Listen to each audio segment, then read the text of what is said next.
ನಮಸ್ಕಾರ ಗುರು, ಆದಿ ಜೊತೆ ಫ್ರೆಂಚ್ ಕಲಿತಿರೋ. ಇವತ್ತು ನಾನು ನಿಮಗೆ 51ರಿಂದ 60 ತನಕ ನಂಬರ್ಸ್ ಹೆಂಗೆ ಪ್ರೊನೌನ್ಸ್ ಮಾಡೋದು ಅಂತ ಹೇಳ್ಕೊಡ್ತೀನಿ. ಶುರು ಮಾಡೋಣ.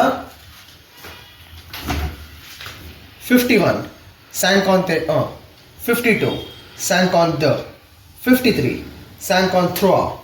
54 54, 55 55, 56 56, 57 57, 58 58, 59 59, 60 60, 51 51, 52 52, 53 53, 54 54, 54 54, 55 55, 56 56, 57 57, 58 58, 59 59, 60 60. ಬರ್ತೀನಿ ಮುಂದಿನ ವಿಡಿಯೋದಲ್ಲಿ ಸಿಗೋಣ. ಅದುವರೆಗೂ ಕಲಿತೀರಿ, ನೋಡ್ತೀರಿ.